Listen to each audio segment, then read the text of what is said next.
If I just want to do photo on a photography side of the business, who would I need to hire to take the admin stuff? The business manager, you. Until you can hire somebody, you would have to handle it. Because unless you can teach it, you would have to handle it. If you just want to do photography, your best bet is to get a job. But you're only going to make the photography money. Remember, the business owners make money. When you talk about artists go broke. Businesses don't. Def Jam is still making $1 quadrillion a year. They got a list of broke rappers that never made it, right? We all see artists, they got a tour until they fall out and die on stage. Their managers and whoever signed them to the label is somewhere on a yacht making money. The business owners make the money. Where do you want to be? Dragging a camera bag at 70 still trying to take pictures? Or do you want to be in a position where the business make money and you just hiring talent? How would I go about getting beta clients for a wedding? Or is that niche doesn't work for betas? It absolutely works. So I have, in the course, I talk about how to approach people.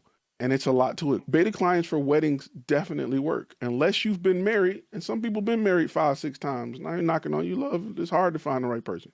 Unless you've been planning a wedding 3 or 4 times, you probably won't know exactly what's needed. And different strokes for different folks, depending on where you are, may determine what's popping in that area. Moving to Texas, I was not used to rustic style weddings. I was used to big glamorous indoor weddings. In Texas, simple, rustic, outdoor at a barn is the truth. Like, that's what they like. I didn't know that. I learned that by getting beta clients when I was doing wedding photography. Now I know, and that helped me change a lot of things. It helped me change my lens selection, my camera selection. Drones were a factor. Photo booths that can work outdoors was a big deal. Like, so those are things that you really need to sit down with a beta client and realize what's popping in your area. Weddings they forever change. Like, different things change about them. And you have to be in the industry to be up to date. Integrity Vision Media said, Ty, I want to focus on wedding videography. However, I'm noticing that some of my potential clients opt to work with companies that offer both photo and video. Should I add a photo service? Yes and no. You don't have to add a photo service. You can bring in a good friend of yours to handle the photo for you. On one side, I want to tell you to make sure your videos are so good that they don't want to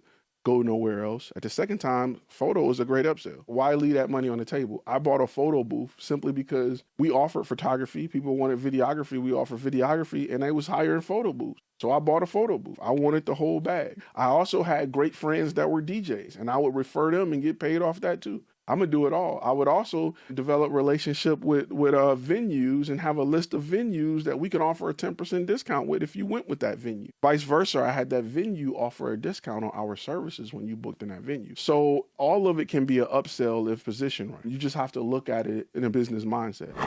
Hey, pause for a second. I know you're in the middle of something dope, but I want to make sure I tell you about a course over at Flash Film Academy that changed the game for me. It literally took my business from attracting mostly low-end clients to consistently landing bigger clients with bigger budgets. It's called the 5 Key Steps for Creating an Effective Portfolio That Converts. If you're a photographer, videographer, editor, or graphic designer, this course teaches you how to take what your brand does well and present those things in a way to help the client understand how your brand can help solve their problem. This course isn't just about editing, but helping you understand that when clients are trying to make a decision on why or even if they should work with you, blasting them with your best video clips set to music just won't cut it anymore. It doesn't set you apart, show value, or help buyers in the process of making a decision. This course teaches you how to create a commercial for your brand, providing a first impression that will help you 10x your ability to land clients. Remember, if you can't effectively tell your story, clients won't hire you to effectively tell their story. Create a demo reel that sells the client before you even speak to them. Go ahead, click the link. Let's get started.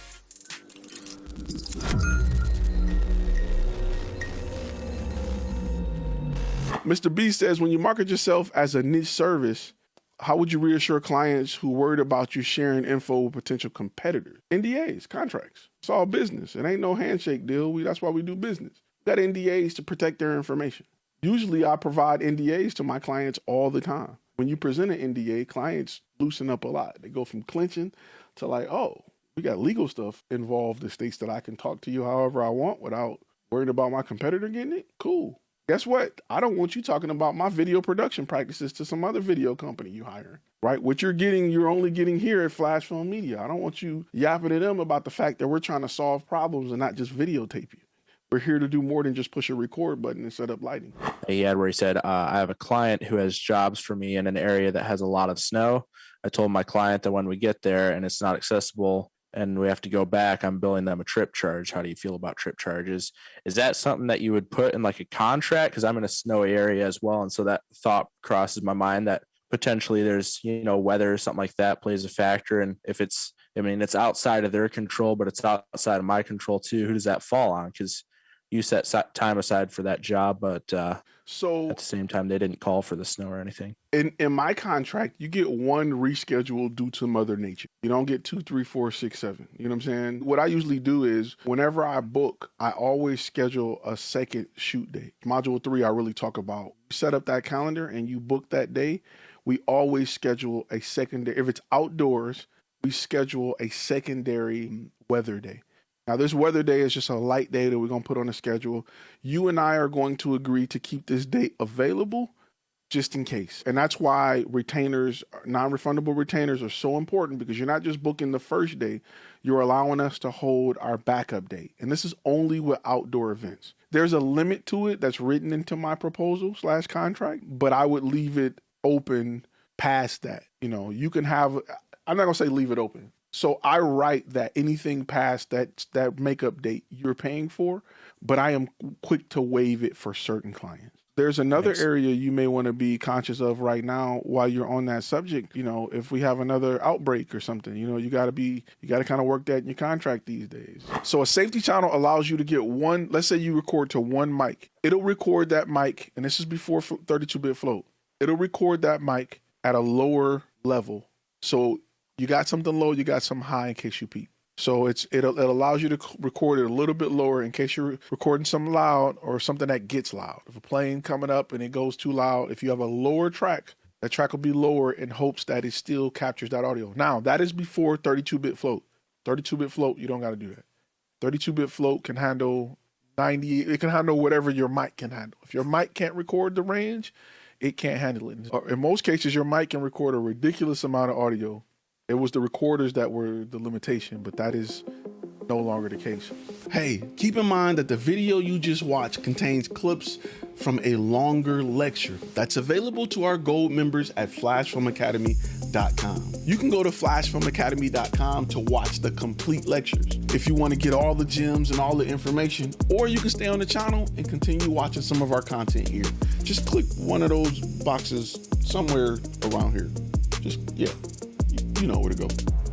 Right up in here. Somewhere, wherever it pops up, you know what to do. You got this.